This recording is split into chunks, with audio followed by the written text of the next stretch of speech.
Bonsoir Alain Minc. Bonsoir. Vous êtes président d'AM Conseil, vous êtes écrivain, essayiste et vous venez de publier Un petit coin de paradis aux éditions Grasset pour une défense des valeurs de l'Europe, pour la fierté du modèle européen. Alors je vais vous dire, moi, avant les élections cantonales, ce livre me paraissait réconfortant, revigorant. Après les élections cantonales, je me demande s'il n'est pas un peu décalé, distancé un peu à côté de la plaque. Parce que les gens qui ont voté, ils ont dit... On n'est pas heureux dans cette Europe. On est exclu dans cette Europe. On est exclu dans ce monde. Non, mais c'est normal que vous disiez les choses ainsi. C'est le ressort du travail journalistique. Non, c'est une vraie question personnelle. Mais je vais vous répondre. Il y a eu en effet 2 élections dimanche. Une en France, une en Allemagne. Grosso modo, elles ont marqué la même chose, une poussée populiste. En France, on sait comment, elle s'exprime à travers le Front National. En Allemagne, quand vous êtes populiste, vous ne pouvez pas voter pour la CDU de Mme Merkel. Vous ne pouvez pas voter pour le SPD, je ne parle pas des libéraux ridicules, donc vous votez pour les Verts. Alors, cette poussée populiste, est-ce qu'elle est si surprenante que ça? Après la crise que l'on a traversée, je veux dire, il faut quand même se rappeler qu'on sort de la pire crise depuis les années 30. La seule chose, mais c'est peut-être mon tempérament optimiste, à la différence du vôtre, c'est que je remarque que les voix populistes demeurent quand même tout à fait minoritaires par rapport aux voix du cercle de la raison, suivant un mot que j'aime bien, qui représente encore 75% des électeurs des 2 pays. Elles sont contenues peut-être, mais elles expriment un malaise, une frustration, un sentiment d'exclusion de ce bonheur européen que vous nous racontez justement, de cette prospérité, de ces valeurs, de ce modèle. Mais je crois d'abord qu'un des grands défauts de la classe politique européenne, c'est de ne pas rappeler à tout le monde que l'Europe est ce qu'il y a de mieux. Une fois qu'on a dit cela, évidemment qu'il y a des problèmes. La question qui est implicite derrière la montée du populisme, c'est comment partage-t-on le coût des efforts à faire? La mondialisation est une réalité, on ne peut pas s'en échapper. L'euro est une protection et une chance, contrairement aux aberrations de Mme Le Pen. Une fois qu'on a dit cela, après il faut voir, et ça c'est une question dont j'espère qu'elle sera au centre de la campagne qui vient, qui paye quels efforts? Et là, on est dans un débat légitime. Alors Alain Minc, il y a Marine Le Pen qui dit ça effectivement, qui dit qu'il faut sortir de l'euro, qui dit que la mondialisation, Jean-Luc Mélenchon aussi, et Emmanuel Todd, qui est un intellectuel, un démographe, et qui dit... Oui, mais c'est pas parce qu'un intellectuel peut déconner autant qu'un politique. Tout à fait. C'est certainement.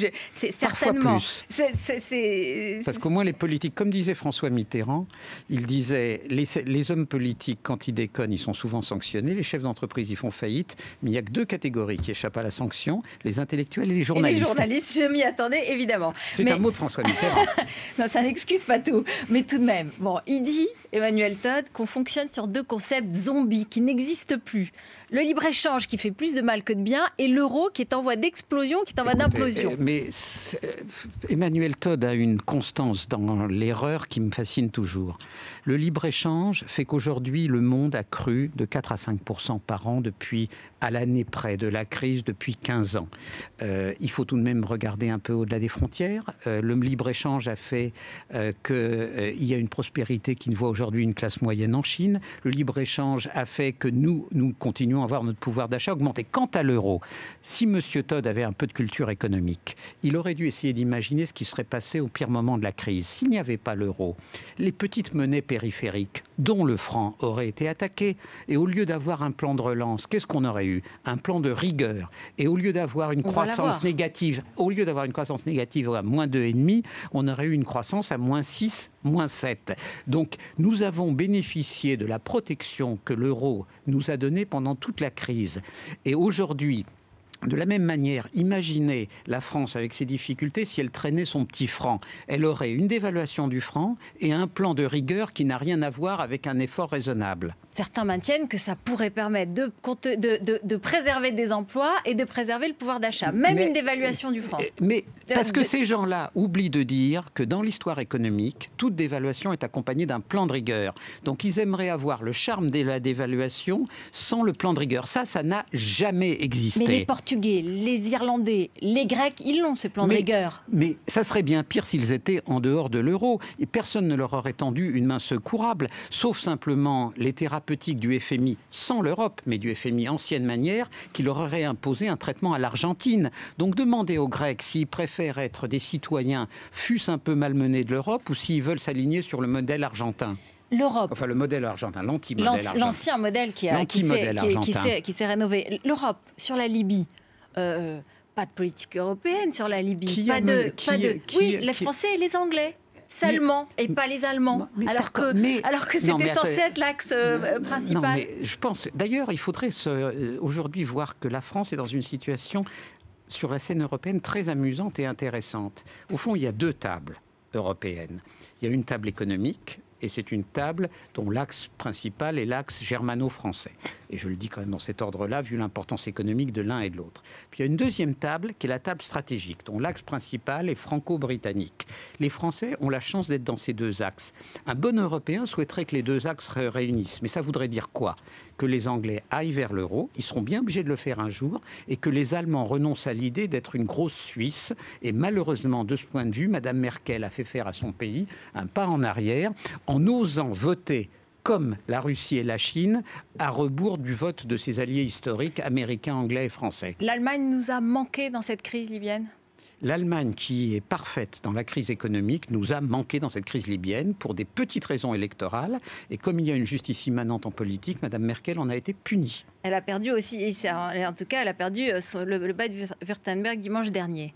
Nicolas Sarkozy, vous racontez qu'en 2007, il vous avait téléphoné et vous avez raconté qu'il allait créer le ministère de l'Identité nationale.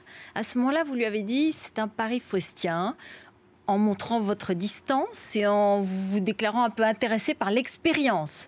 Lorsqu'il a été élu, et qu'il a été, en tout cas à la fin du premier tour, lorsqu'il a fait un très bon score le soir du premier tour, il vous rappelle et il vous dit, vous voyez, j'ai réussi ce pari faustien. Aujourd'hui, il le recommence dans les mêmes termes quasiment et peut-être en allant plus loin.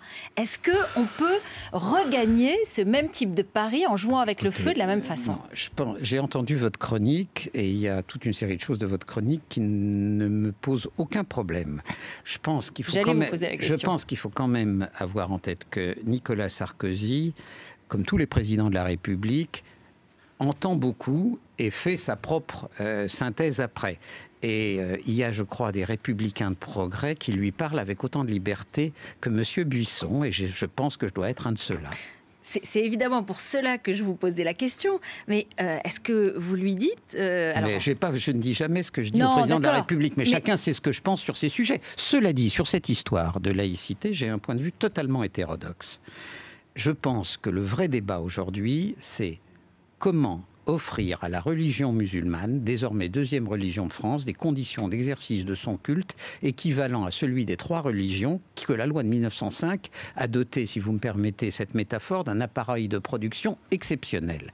Et je pense qu'il faut bien réfléchir à ça pour sortir de l'hypocrisie qui fait qu'on ne peut pas aider la création de lieux de culte musulmans et qu'on est obligé d'accepter qu'ils soient financés par on ne sait trop qui, qu'il est nécessaire, je crois, qu'il y ait des instituts de formation où on formera dans un cadre républicain des imams et que c'est le prix à payer pour avoir un code strict de la laïcité. Et des devoirs, donc des droits et des devoirs. Mais Alain Mac, ça veut dire... D'abord des droits. Et puis d'ailleurs, il ne faut jamais oublier, les Français sont formidables. Ils oublient qu'il y a quand même 3 départements particulièrement prospères et réussis qui vivent sous le concordat napoléonien.